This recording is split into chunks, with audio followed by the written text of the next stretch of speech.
کل 12ویں پارے کی تفسیر میں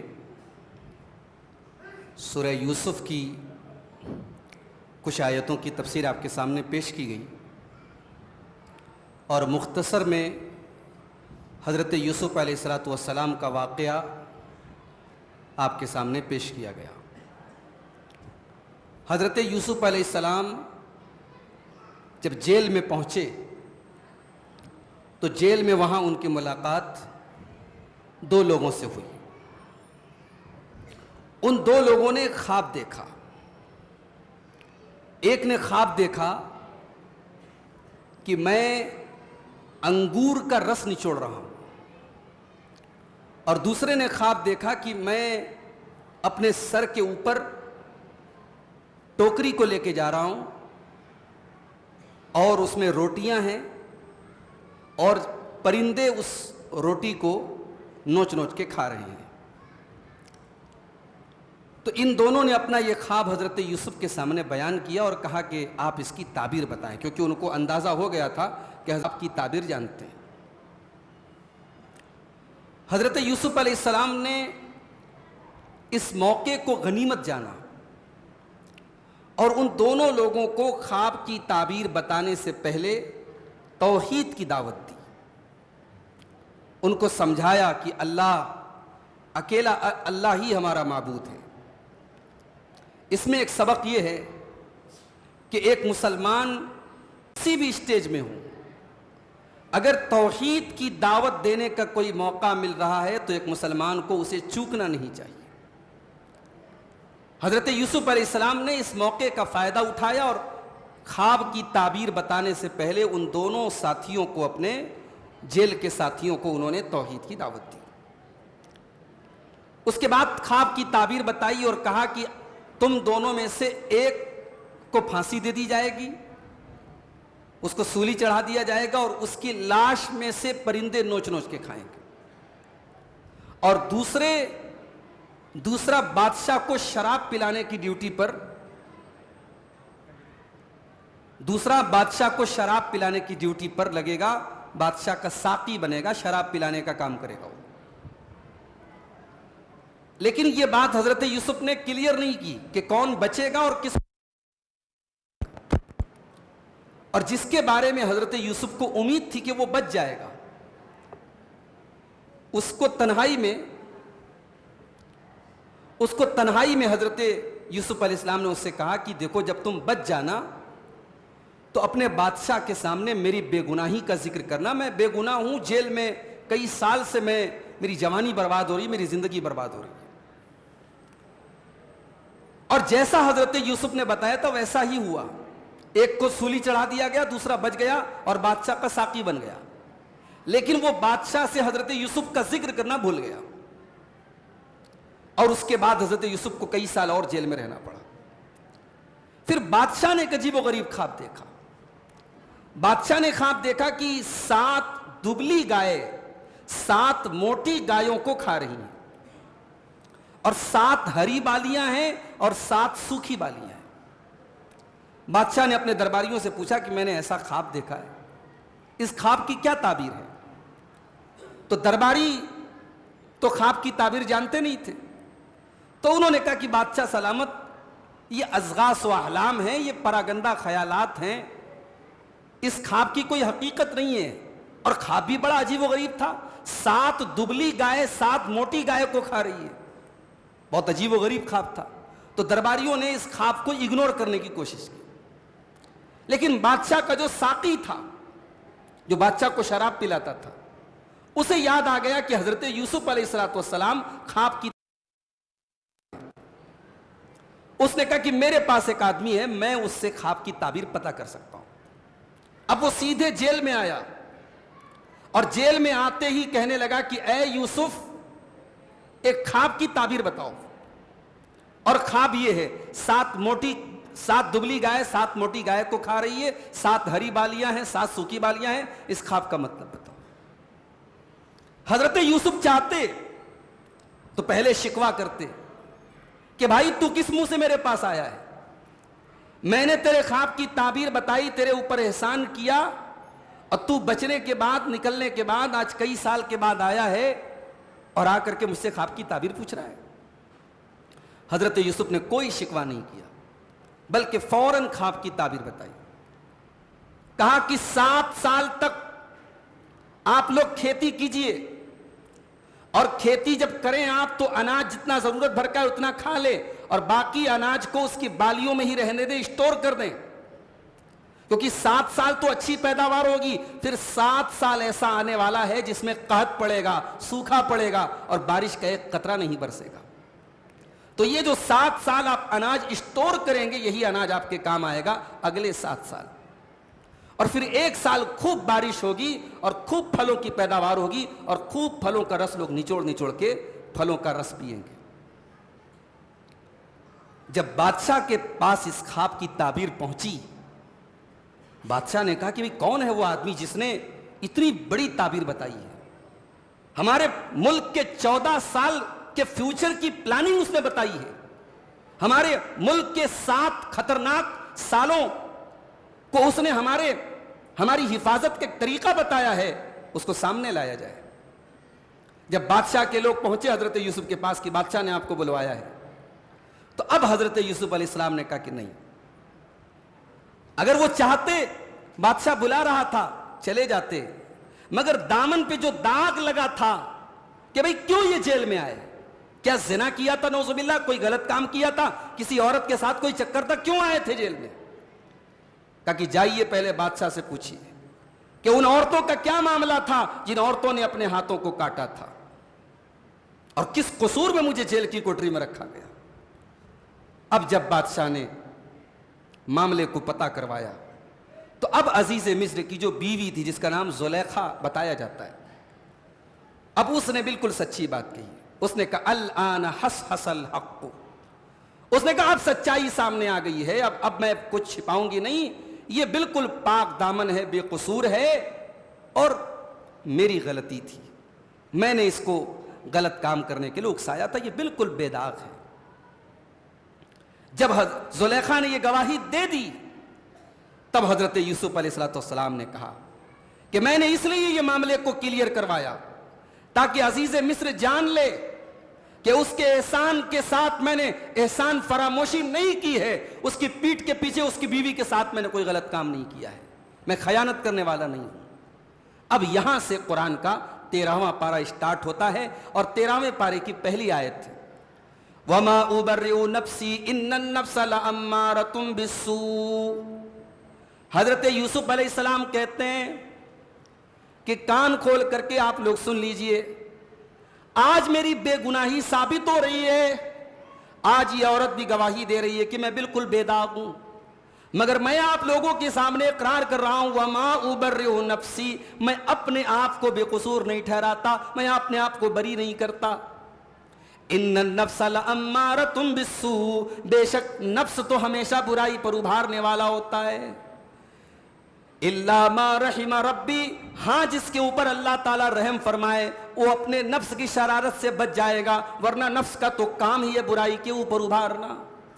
دیکھو انسان کا جو نفس ہوتا ہے نا، وہ 3 ٹائپ کا ہوتا ہے، اس کو نوٹ کر لو، یہ قرآن میں نفس کی 3 قسمیں بتائی گئی ہیں۔ ایک تو یہ ہے نفس امارہ، گناہ کا موقع ملا نہیں کہ نفس نے گناہ پر ابھارنا شروع کیا، اس کو بولتے ہیں نفس امارہ۔ اور ایک انسان کا نفس ہوتا ہے لوامہ، جو قرآن کے 29ویں پارے میں جس کا ذکر ہے۔ لوامہ کا مطلب ہوتا ہے ملامت کرنے والا، برا بھلا کہنے والا۔ انسان کا یہ نفس جو ہوتا ہے جب کوئی غلط کام وہ کرتا ہے تو اس کو اندر اس کو برا بھلا کہتا ہے، اس کو ملامت کرتا ہے، یار تو نے کیا کر دیا۔ اور نفس کی تیسری قسم ہے مطمئنہ، یا ایتھا النفس المطمئنہ، قرآن کے 30ویں پارے میں اس کا ذکر ہے۔ یہ نفس مطمئنہ کون ہے؟ جو اللہ کے حکم پر اطمینان بخش ہو جاتا ہے، مطمئن ہو جاتا ہے اور اللہ کے حکم سے کبھی ہٹتا نہیں ہے۔ تو نفس کی یہ 3 قسمیں ہیں، جس میں سب سے ڈینجرس یہی ہے نفس امارہ۔ تو حضرت یوسف نے کہا کہ نفس تو برائی پر ابھارتا ہے، میں اپنے آپ کو پاک دامن نہیں کہتا ہوں، یہ اللہ کا کرم تھا کہ میں بچ گیا، ورنہ نفس تو میرے ساتھ بھی لگا ہے۔ اللہ جس پر رحم کرتا ہے وہی گناہ سے بچتا ہے۔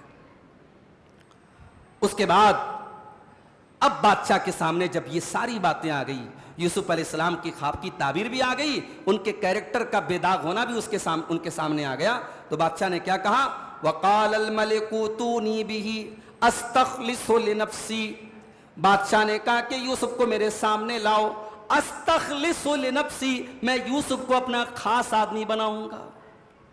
ابھی تک تو بادشاہ نے کہا تھا میرے پاس لاؤ میں بات کروں گا, اب بادشاہ کہہ رہا ہے کہ میں اپنا خاص آدمی بناؤں گا, کیونکہ اب حضرت یوسف کے کردار کی عظمت اس کے سامنے ظاہر ہو گئی کہ بے قصور بیچارے اتنے دن تک اتنا ٹیلنٹڈ آدمی, اتنا ذہین آدمی, اتنا خوبصورت آدمی اور اتنا بے قصور آدمی جیل کی کوٹری میں اتنے سال تک رہا.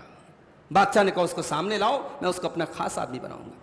فلما کلمہ, جب بادشاہ نے حضرت یوسف علیہ السلام سے بات چیت کی, قال انک الیوم لدینا مکین امین, کہا کہ اے یوسف آج آپ کا مقام میرے نزدیک بہت بڑا ہے, آج بہت امانت دار آپ ہیں.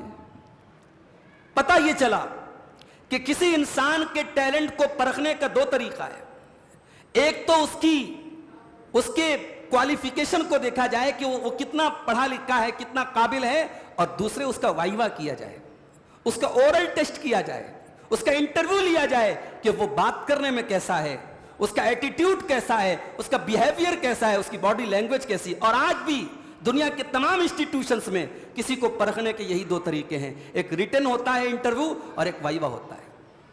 بادشاہ نے حضرت یوسف علیہ السلام کے کیریکٹر کو پہلے پرکھ لیا, اور جب انٹرویو لیا, جب بات کیا, قال انک الیوم لدینا مکین امین, کہا کہ واقعی میں یوسف آپ کا مقام ہمارے نزدیک بہت بڑا ہے.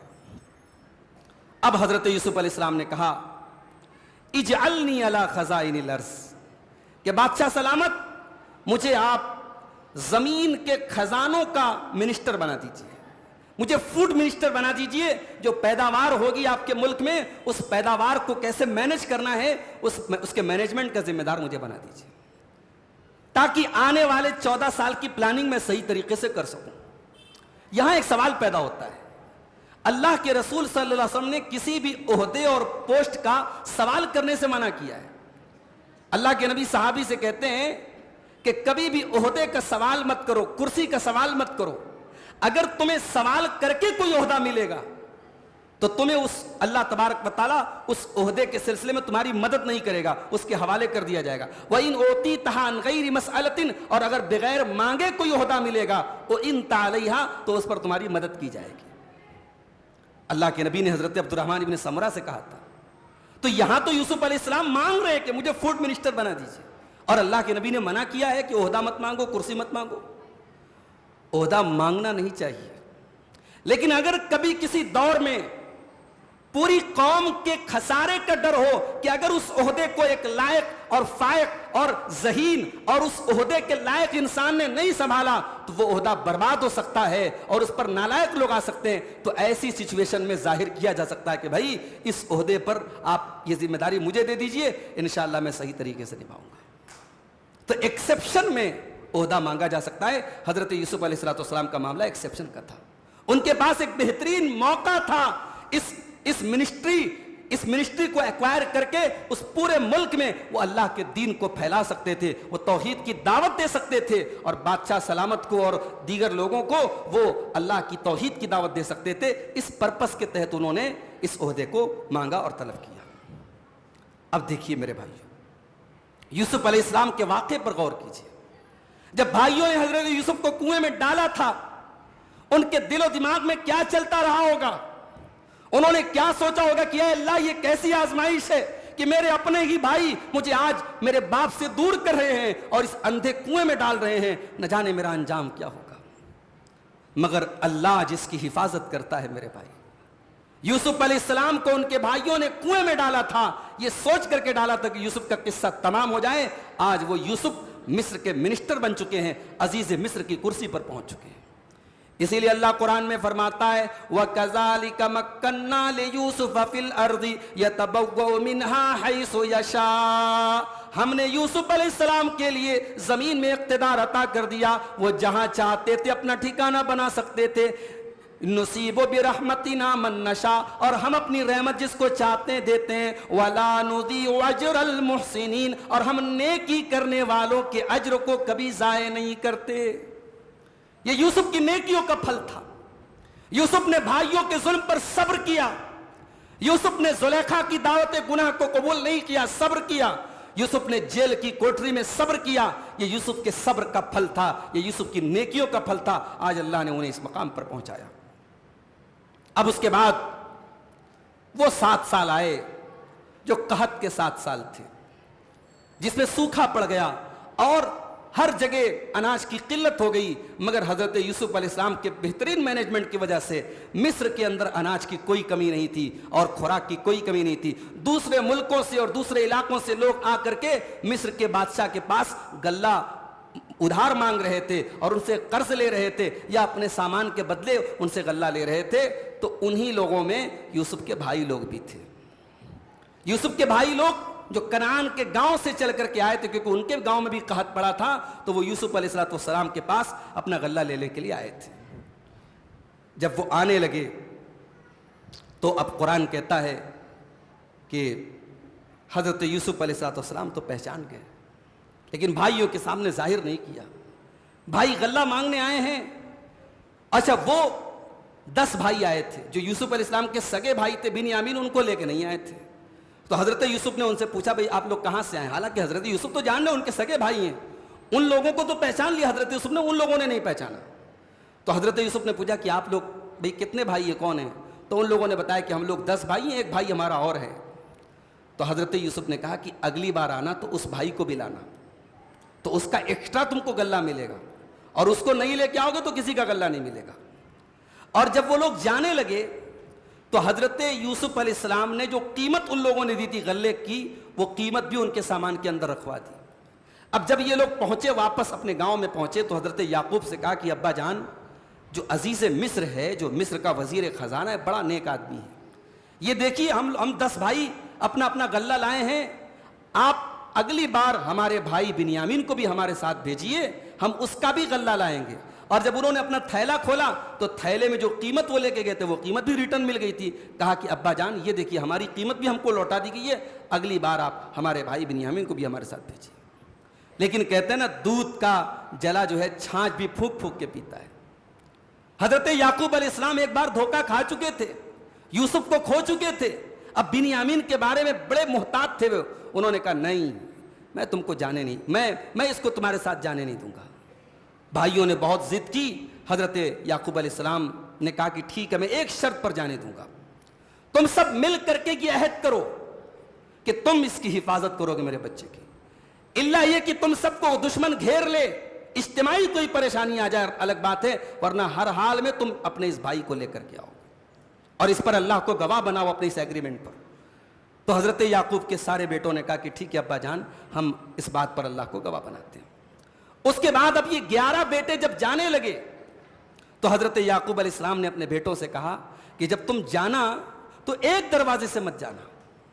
11 بیٹے سب جوان, سب خوبصورت, ایک دروازے سے جائیں گے, نظر لگ سکتی ہے, الگ الگ دروازوں سے جانا. فرمایا وقال یا بنی لا تدخلوا من باب واحد, اے میرے بچوں تم ایک دروازے سے داخل مت ہونا, وادخلوا من ابواب متفرقہ, تم الگ الگ دروازوں سے داخل ہونا. یہ نظر سے بچانے کا ایک ٹوٹکا تھا حضرت یعقوب کا. اس سے پتہ یہ چلا کہ نظر لگتی ہے, اور حقیقت میں نظر لگتی ہے. اللہ کے رسول کی صحیح حدیث ہے, نظر اتنی خطرناک ہوتی ہے, ان العین لتدخل الرجل القبر, یہ نظر انسان کو قبر تک پہنچا دیتی ہے. والجمل القدر, اور اونٹ کو ہانڈی تک پہنچا دیتی ہے. یعنی اونٹ کو نظر لگ جاتی ہے, اونٹ ذبح ہو جاتا ہے اور پک کر کے ہانڈی میں پہنچ جاتا ہے, اور آدمی کو نظر لگتی ہے, مر کر کے قبر میں چلا جاتا ہے. اتنی خطرناک ہوتی ہے نظر. اس لیے جو ہر چیز کو اسٹیٹس پہ لگاتے ہو نا, مت لگایا کرو. اگر آپ کو یہ ڈر ہے کہ آپ کے ساتھ حاسدین ہیں, جلنے والے ہیں, بچوں کی تصویریں ہیں, کوئی سیلیبریشن ہے, یہ ہے وہ, سب لوگ فیس بک پر اسٹیٹس پہ ڈال رہے ہیں, مناسب نہیں ہے. نظر لگتی ہے میرے بھائی. حضرت یعقوب نے کہا میرے بچوں ایک دروازے سے داخل مت ہونا, الگ الگ دروازے داخل ہونا. اچھا, اب یہ ٹوٹکا تو انہوں نے اپنایا کہ نظر نہ لگے, لیکن ساتھ میں یہ عقیدہ بھی ہے کہ اگر اللہ چاہے گا تبھی میرے بچے نظر سے بچ سکتے, ورنہ نظر لگ جائے گی. کہتے ہیں وما اغنی عنکم من اللہ من شیء، اور میں اللہ کے مقابلے میں تمہاری کوئی مدد نہیں کر سکتا، ان الحکم الا للہ، فیصلہ تو اللہ ہی کا چلتا ہے، علیہ توکلت وعلیہ فلیتوکل المتوکلون، اللہ ہی کے اوپر میں بھروسہ کرتا ہوں اور اللہ ہی کے اوپر بھروسہ کرنا بھی چاہیے۔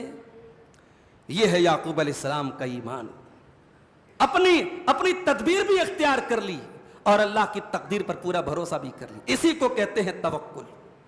توکل یہی ہے میرے بھائی، ہم ڈاکٹر سے کنسلٹ بھی کرتے ہیں، ہم دوا بھی کرتے ہیں، ہم علاج بھی کرتے ہیں، اور ساتھ یہ عقیدہ رکھتے ہیں شفا اللہ کے ہاتھ میں ہے، وہ چاہے گا تبھی میرا بچہ ٹھیک ہوگا، وہ نہیں چاہے گا میری دوا کام نہیں کرے گی، میرا انجیکشن کام نہیں کرے گا، میری سرجری کام نہیں کرے گی۔ توکل اسی کا نام ہے، اسباب کو اختیار کیا جائے اور انجام اللہ کے بھروسے پر چھوڑ دیا جائے۔ حضرت یعقوب علیہ السلام نے اسباب اختیار کیا مگر بھروسہ اللہ کی ذات پر کیا۔ اس کے بعد جب یہ لوگ پہنچے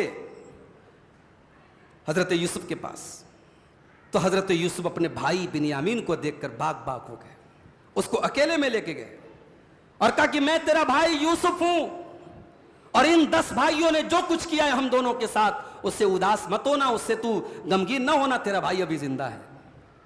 اب اس کے بعد حضرت یوسف روکنا چاہتے تھے اپنے اس بھائی کو اپنے پاس، لیکن روکنے کے لیے طریقہ کیا اپنائے؟ تو انہوں نے طریقہ یہ اپنایا کہ جو اناج کو ناپنے کا جو پیمانہ تھا، جو پیالہ تھا، سونے کا پیالہ تھا، اس سونے کے پیالے کو بنیامین کے تھیلے میں رکھوا دیا۔ اور جب یہ لوگ جانے لگے تو یوسف علیہ السلام کے جو نوکر چاکر تھے، جو ان کے خادم تھے، انہوں نے اعلان کیا کہ بھائی بادشاہ سلامت کا سونے کا پیالہ چوری ہو گیا ہے، آپ لوگوں نے تو نہیں لیا ہے؟ اب ان کے بھائیوں نے کہا ارے ہم چور نظر آتے ہیں کیا؟ اتنے نیک انسان کے بیٹے ہیں، یعقوب علیہ السلام کے بیٹے ہیں، اللہ کے نبی کے بیٹے ہیں، ہمیں تم چور سمجھتے ہو کیا؟ ہم چور تھوڑی ہیں۔ تو یوسف علیہ السلام کے جو آدمی تھے انہوں نے کہا ایک کام کرتے ہیں، سب کے تھیلے کی تلاشی لے لیتے ہیں۔ کہا اچھا یہ بتاؤ اگر کسی کے تھیلے میں مل گیا وہ پیالہ تو کیا کرو گے؟ یوسف علیہ السلام کے بھائیوں نے کہا ہمارے ملک میں سزا یہی ہے کہ اگر کوئی چوری کے الزام میں پکڑا جائے گا اس کو اریسٹ کر لیا جاتا ہے، اس کو گرفتار کر لیا جاتا ہے، آپ دیکھ لیجئے جس کے تھیلے میں پکڑا جائے اس کو گرفتار کر لیجئے، ہمارے یہاں تو یہ سزا دی جاتی ہے۔ اب جب وہ تھیلا تلاش کیا گیا تو ظاہر ہے کہ حضرت بنیامین کے تھیلے میں اس کو رکھا تھا حضرت یوسف نے، تو ان کے تھیلے میں وہ پایا گیا۔ فَبَدَا بِأَوْعِيَتِهِمْ قَبْلَ وِعَاءِ أَخِيهِ، حضرت یوسف علیہ السلام نے حکم دیا کہ پہلے 10 بھائیوں کی تلاشی لو، سب کی تلاشی لے لی گئی اور آخر میں بنیامین کی تلاشی لی گئی۔ ثُمَّ اسْتَخْرَجَهَا مِنْ وِعَاءِ أَخِيهِ، اور پھر اس پیالے کو اپنے بھائی کے تھیلے سے نکالا۔ كَذَلِكَ كِدْنَا لِيُوسُفَ مَا كَانَ لِيَأْخُذَ أَخَاهُ فِي دِينِ الْمَلِكِ، اس ترکیب کے ذریعے حضرت یوسف نے اپنے بھائی کو اپنے پاس روک لیا، کیونکہ بادشاہ کے قانون کے حساب سے وہ اپنے بھائی کو روکنے کا کوئی اور طریقہ نہیں تھا۔ اس سے یہ پتا چلا کہ جائز مقصد کے لیے کوئی پلاننگ کی جا سکتی ہے، کوئی خفیہ پلاننگ جس کو اردو میں ہم چال کہتے ہیں، جائز مقصد کے لیے چال چلی جا سکتی ہے۔ ایک تو چال جس کو عربی میں مکر کہتے ہیں، اردو میں مکاری کہتے ہیں، جو غلط مقصد کے لیے ہوتی ہے وہ جائز نہیں ہے، لیکن جائز مقصد کے لیے کوئی خفیہ پلاننگ کی جا سکتی ہے۔ یہاں اللہ تبارک و تعالیٰ نے حضرت یوسف کے دل میں یہ بات ڈالی اور یہ پلاننگ کر کے انہوں نے اپنے بھائی کو اپنے پاس روکا۔ اچھا اب جب چوری کا الزام لگا تو ان بھائیوں نے کیا کہا؟ کہا اچھا اس نے چوری کی ہے، فقط سرق اخ لہ، اس کا ایک بھائی یوسف تھا وہ بھی بہت بڑا چور تھا۔ اللہ یوسف علیہ السلام کو اتنا ستانے کے بعد آج بھی ان کے خلاف دل میں بغض بھرا ہے اور کہہ رہے اچھا اس نے چوری کی ہے، یہ چور ہے، اس کا ایک بھائی یوسف تھا وہ بھی چور تھا۔ فَأَسَرَّهَا يُوسُفُ فِي نَفْسِهِ، حضرت یوسف علیہ السلام نے اپنی تکلیف کو اپنے دل میں دبا کے رکھا، چاہتے تو کھل کے بول دیتے، ان کی پوزیشن بہت بڑی تھی اور ان کے سامنے یہ سب بھکاری بن کے ان کے بھائی آئے تھے، مگر یوسف علیہ السلام نے بڑے صبر و ضبط سے کام لیا اور اپنے دل میں اپنے غم کو چھپایا۔ وَلَمْ يُبْدِهَا لَهُمْ، اپنے غم کو ظاہر نہیں کیا۔ قَالَ أَنْتُمْ شَرٌّ مَّكَانًا، کہا کہ میرے بھائیو تم بڑے برے مقام پر ہو، آج بھی تم اسی جگہ کھڑے ہو جہاں پہلے کھڑے تھے۔ وَاللَّهُ أَعْلَمُ بِمَا تَصِفُونَ، اور اللہ خوب جانتا ہے جو کچھ تم بیان کر رہے ہو۔ بہرحال اب جب یہاں سے وہ لوگ نکلے بھائی لوگ تو اب تو باپ سے وعدہ کر کے آئے تھے کہ چھوٹے بھائی کو لے کے آئیں گے، چھوٹا بھائی تو پکڑا گیا، گرفتار ہو گیا، یوسف علیہ السلام نے اپنے پاس رکھ لیا۔ اب ان 10 بھائیوں نے میٹنگ کی، ان 10 میں جو بڑا بھائی تھا اس نے کہا بھائی میں تو باپ کے سامنے نہیں جا سکتا, میں باپ کا سامنا نہیں کر سکتا, میں اس جگہ کو چھوڑ کے نہیں جاؤں گا, جاؤ اور ابا جان کو بتاؤ کہ ایسا ایسا معاملہ ہوا ہے, اب جب تک وہ فیصلہ نہیں کریں گے میں یہاں سے نہیں جاؤں گا. اب یہ باقی 9 بھائی پہنچے حضرت یعقوب کے پاس اور جا کر کے کہا کہ ابا جان آپ کے بیٹے نے چوری کی ہے, آپ کے بیٹے نے چوری کی ہے, اور آپ چاہیں تو آپ اس قافلے سے پوچھ لیں جو ہمارے ساتھ آیا ہے, ہم جھوٹ نہیں بول رہے ہیں, ہم کوئی غلط بات نہیں کر رہے ہیں, وہاں یہ بات مشہور ہو گئی آپ کے بیٹے نے چوری کی ہے. حضرت یعقوب علیہ السلام جانتے تھے میرا بیٹا چوری نہیں کر سکتا. قال بل سولت لکم انفسکم امرا, کہا یہ تمہاری بنائی ہوئی بات ہے, میں اس بات کو نہیں مانتا, میرا بیٹا چور نہیں ہو سکتا. فصبر جمیل, میں آج بھی صبر جمیل سے کام لیتا ہوں. اچھا صبر جمیل کا کیا مطلب ہوتا ہے؟ ہم لوگ اردو میں بولتے ہیں اللہ تعالیٰ مرحوم کے بچوں کو صبر جمیل کی توفیق دے. صبر جمیل ہوتا کیا ہے؟ جمیل مانے خوبصورت, تو صبر ہوتا ہے, یہ خوبصورت صبر کیا ہوتا ہے؟ صبر جمیل کا مطلب ہوتا ہے ایسا صبر جس میں شکایت نہ کی جائے, جس میں کوئی شکوہ نہ کیا جائے. اور ایک ہوتا ہے صفح جمیل. صفح جمیل کا کیا مطلب ہوتا ہے؟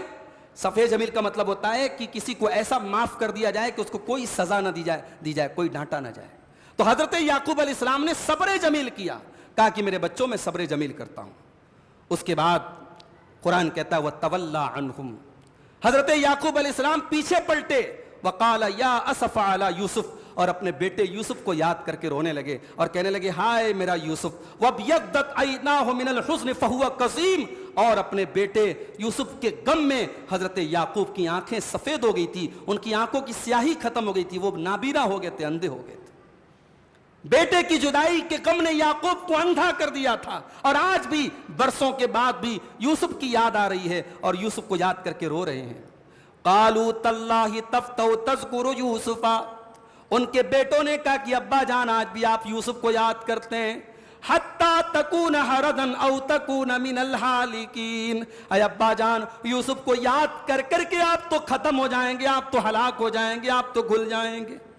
قال انما اشکو بتی وحزنی الی اللہ, حضرت یعقوب کہتے ہیں میرے بچوں میں تم سے تو کوئی شکوہ نہیں کرتا, اگر میں رو بھی رہا ہوں, اگر میں آنسو بھی بہا رہا ہوں, اللہ کی بارگاہ میں آنسو بہا رہا ہوں, میں تو تمہارے سامنے آنسو نہیں بہا رہا ہوں. انما اشکو بتی وحزنی الی اللہ, میں تو اپنا دکھڑا اللہ کے سامنے رو رہا ہوں, اللہ کے سامنے اپنی فریاد کر رہا ہوں.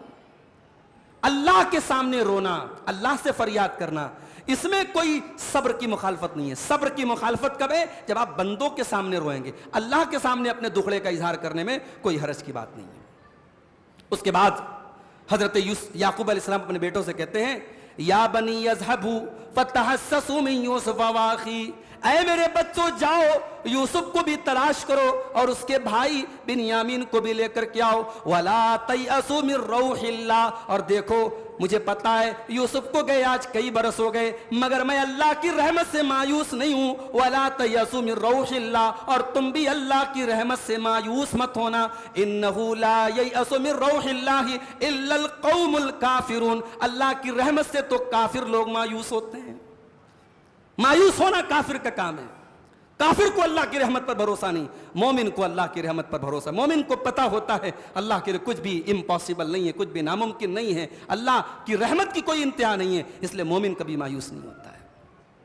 اس کے بعد اب یہ بھائی پہنچے حضرت یوسف کے پاس, اور یوسف علیہ السلام کے پاس جا کے گڑ گڑانے لگے, کہنے لگے یا ایھا العزیز مسنا واہلنا الضر, اے عزیز مصر ہمارے گاؤں میں سوکھا پڑا ہے, ہم بڑی پریشانی میں. وجینا ببضاعۃ مزجاۃ, اور اے عزیز مصر یہ تھوڑا سا اناج تھوڑی سی قیمت ہم لے کر کے آئے. فاوفی لنا الکیل, ہم کو پورا غلہ تول کر کے دیجئے. وتصدق علینا, اور تھوڑی بہت خیرات بھی ہم کو دے دیجئے, تھوڑا ہم کو صدقہ بھی کر دیجئے, تھوڑا ہم کو زیادہ دے دیجئے. ان اللہ یجزی المتصدقین, اللہ تعالی صدقہ دینے والوں کو بدلہ دیتا ہے. اللہ اکبر. جن بھائیوں نے کنویں میں ڈالا تھا وہ بھائی آج خیرات کی بھیک مانگ رہے ہیں. کوئی کم ظرف انسان ہوتا تو فخر سے اس کا سینہ پھول جاتا کہ آج اونٹ پہاڑ کے نیچے آیا ہے, آج یہ لوگ میرے سامنے خیرات مانگ رہے ہیں. مگر یوسف تو یوسف تھے میرے بھائیوں, یوسف صرف خوبصورت نہیں تھے,